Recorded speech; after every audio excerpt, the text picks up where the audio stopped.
So hello everyone, I just wanted to make a short video of my flight simulator that I built. I know that because of COVID I may not be able to show everyone, so I just wanted to make this video to give you a quick rundown, a quick tour, and a little demonstration of my flight simulator. This is based on a King Air 200, which I do have some time in, but it's been a number of years since I've flown a King Air, and so I just built this kind of off of memory, and I had some photographs, and I had a flight safety manual that I also used for this. So I did the best I could with what I have. I started building this in about September of 2018, so now it is April of 2021, so around 2.5 years to get this far. I'm just running it off of my laptop. I'll put the specs on my laptop here.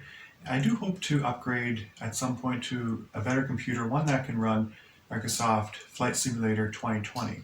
Right now, the software I'm running is Microsoft FSX, and I'm also running Link to FS that interfaces all of the hardware to the flight simulator. I'm also running Air Manager, which puts the instruments on the panel. The cost of this project, I've got it divided into 3 different categories. So the software that I bought was $225. The construction supplies, that's wood, plywood, paint, screws, brackets, that kind of thing, that was $1,000. And then the electronics, the switches, the wire, the soldering, the servos, the motors, the Arduinos, all of that, about $1,475. So altogether, the cost for this is about $2,700 total. And of course, hundreds of hours of building, prototyping, troubleshooting, testing, 3D design, 3D printing, and so on and so on. I've typed up about 275 pages of code for this, so you can imagine the troubleshooting that has to go on when something doesn't quite work right. I've got 2 Arduino Megas running this, 13 Arduino Unos, and those are on custom circuit boards. Also, I have 11 I/O expansion boards. So altogether, I've got about 569 inputs and outputs, and on those I've got connected 8 stepper motors, 12 servos, 59 buttons, 28 rotary encoders, 91 indicator LEDs, 61 toggle switches, and the dozens of potentiometers, selector switches, other displays, that kind of thing. So here it is. So it's about 5 feet from the wall to the wall and about 5 foot 1 inch from the floor to the ceiling, and that's about 5 inches wider and higher than the real airplane. On the side, front to back, it's about 5 feet 4 inches, and this folds up. The panels come off, the seat comes out, it folds up so that it can fit through a doorway so that it can be moved. The walls are just half-inch plywood with holes cut in for the window, and it's painted and sanded. On the front here I have a 60-inch TV that's just sitting on the front, and then behind the front panel here got the power bar that everything plugs into. This is a computer screen here. This displays the instruments. In the center we have the back of the radio panel, and then on the right side is the display for the co-pilot instruments. Now this is inside the pedestal, so we have the 450 watt computer power supply, the fuse panel, the power distribution center. On the right side here we have the stepper motor drivers for the flaps and pressurization gauges. Here's the main Arduino Mega that is running everything, and you can see all of the wires going to all the different places there.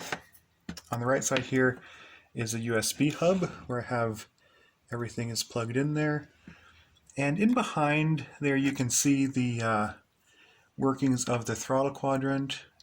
I built that from scratch, and I've got a different video which I'll put up, and you can see how it kind of works. The levers interact with the potentiometers, which then interacts as a joystick controller to the sim.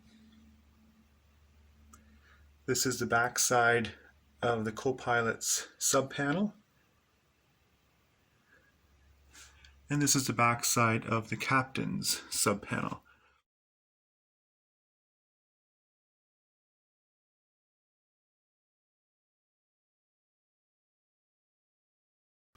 Alright, we're ready for the engine start sequence. So ignition and engine start on the right. Ignition on, RPMs rising, 10%, introduce the fuel, you should see light off.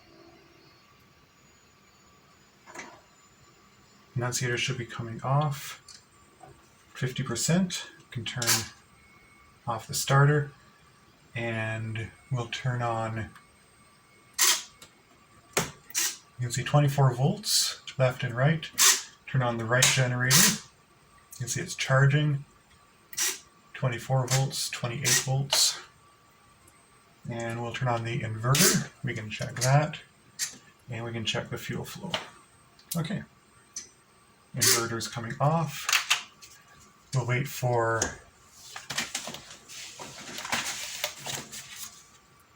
the load to come down to 50% before we start the left engine. Okay, there's 50%. We'll start the left engine. We'll do a generator assist start. Left engine starting, ignition on, returning. There's 10%.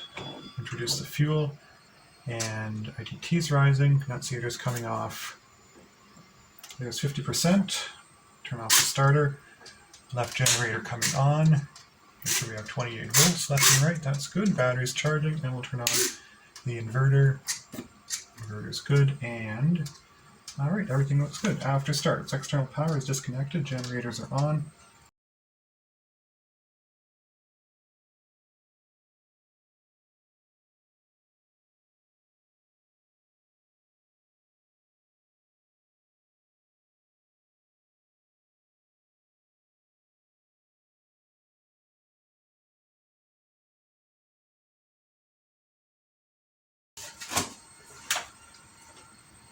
Okay, we're going to go off runway 33, parking brakes off, and away we go.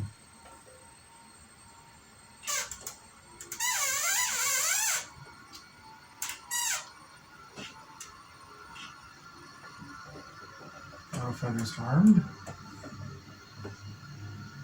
Takeoff power is set.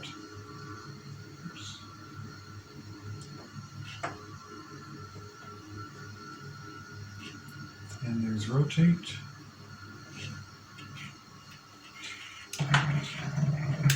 Positive rate, you're up.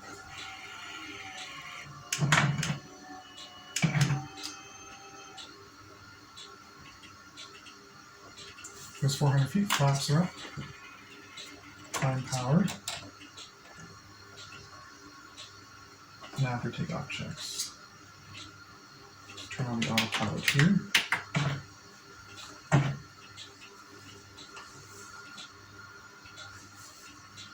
After takeoff, gears up, flaps are up, climb power is set, landing taxi lights are off, auto feather is off, ice vanes retracted, engine instruments are all checked, pressurization, so we'll bring that up, about a 500 or 600 foot per minute climb. There we go. Electrical load is checked, and prop sync is on.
Okay, so here we are cruising at 31,000 feet. I thought I'll just give you a little bit of a closer look at some of the instruments here.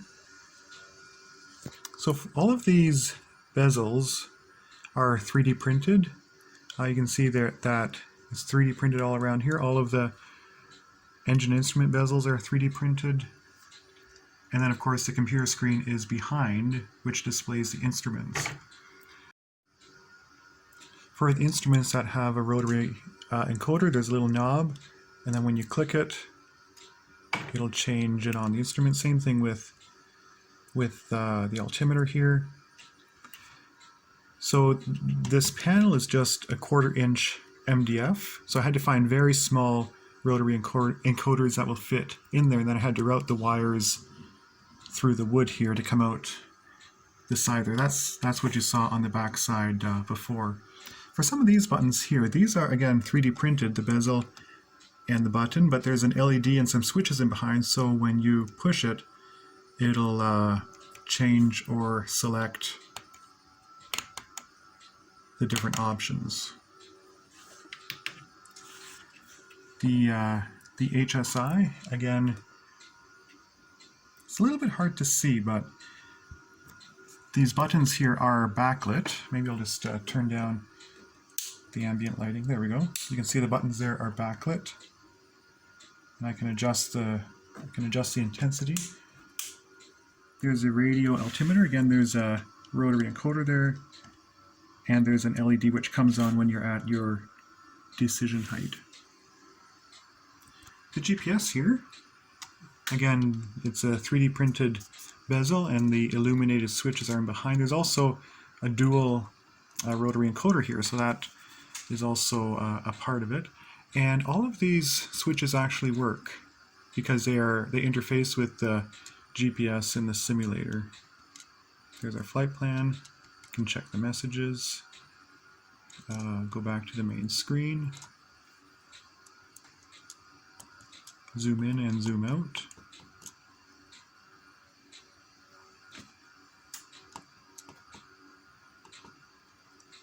There we go, en route to Ottawa.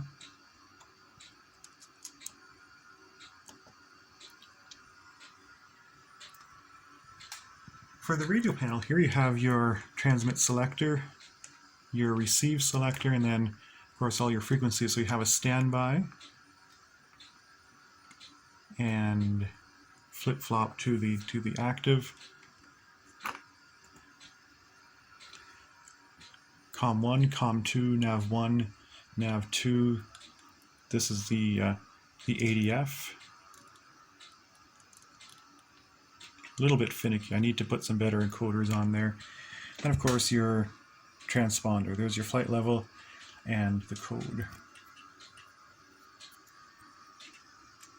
For the annunciator panel, it's just a 3D printed. I don't know if I can't kind of see in there. It's a 3D printed shell with LEDs in behind, and then I just made this cover so when a light comes on, for example, I'll turn off the right generator. See, it lights up behind there, and it shows you what your issue is. Also, when an amber light comes on, it starts to flash the master caution, and when a red light comes on, we'll turn on the engine fire test. There we go. Then it also flashes the red master warning, and then of course you just cancel it by pushing these buttons.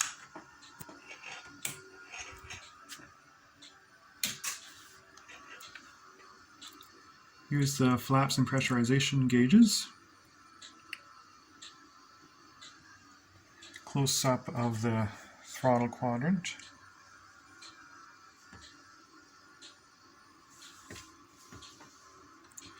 The autopilot panel.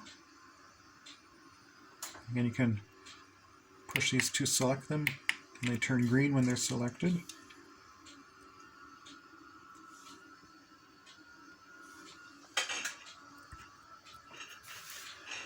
Here's a close-up of the co-pilot's right sub-panel. So most of the stuff here works. Coffee, light, that's not connected yet. I don't have a fasten seatbelt sign yet. Bleed air valves work, so suppose I turn off the bleed air valves. You get the bleed air valves are off, but then we're not pressurizing now, so we have a slight cabin climb. I think in the real airplane is more around 2,000 or 3,000 feet rather than 300, but that's what it is here. Can turn it back on, and then there we go. The right side here we have our gyro section, pneumatic pressure. Oh, let me turn on some heat. Heat is on, and we'll just manually increase the temperature. Then on the right there, that's the hour meter, 35.8, and that only goes when we're in the air with the engines running, just like in the real airplane.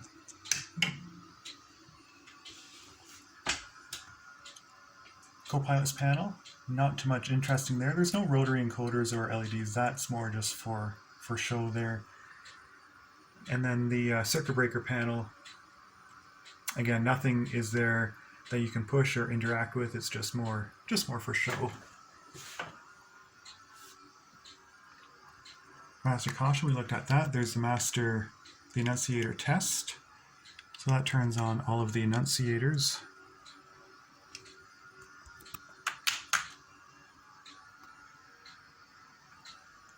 We saw the overhead panel before.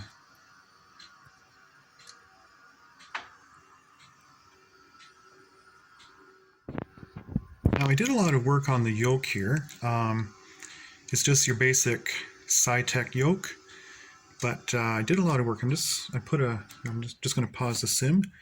So put a button here on the left side to disconnect the autopilot, and on the bottom you can see a couple LEDs that I can turn on somewhere here. There we go. So those are, you have a dim and a bright, so those are good for reading a map that you might have on your lap.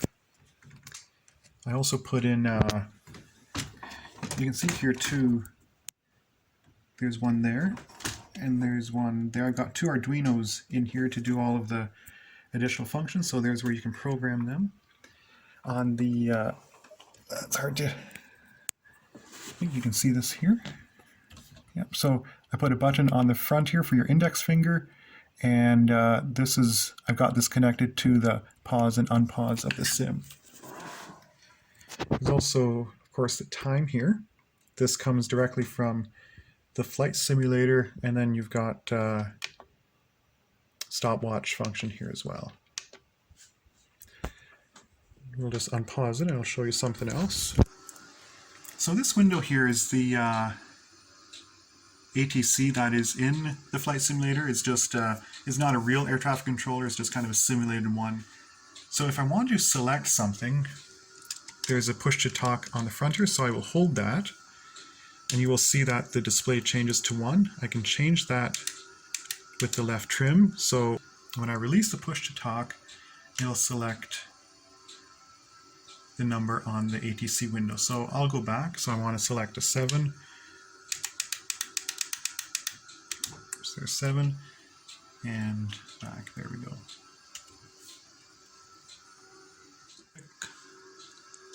Okay, we had a quick look at the fuel panel before, but this is just a close-up. Again, 3D printed bezels, stepper motor in behind that turns the needle, and you can check the fuel in the auxiliary tanks.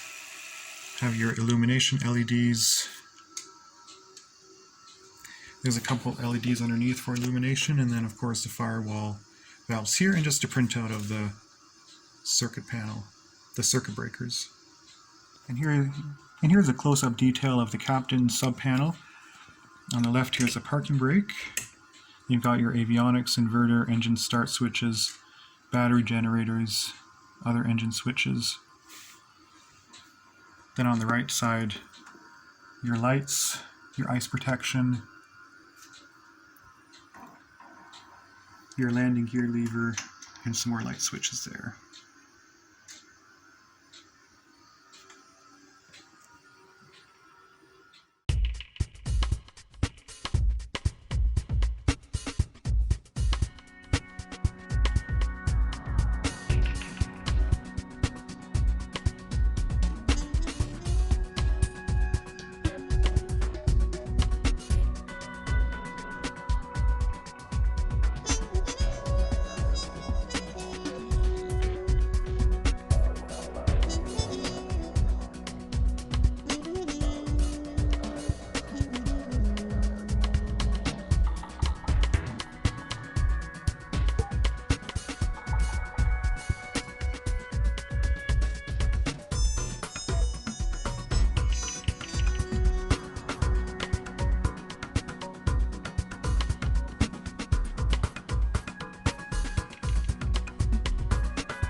there's lights, 12 o'clock.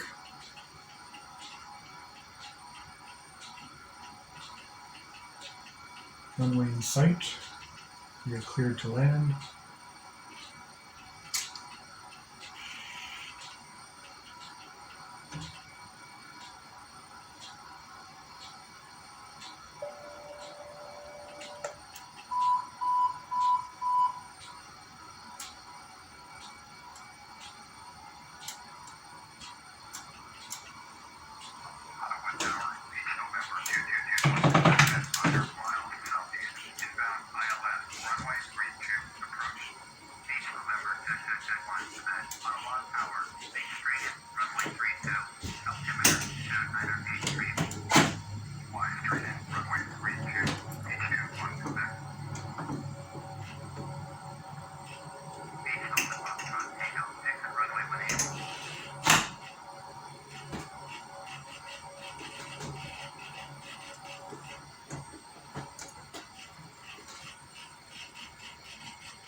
Alright, and master is off.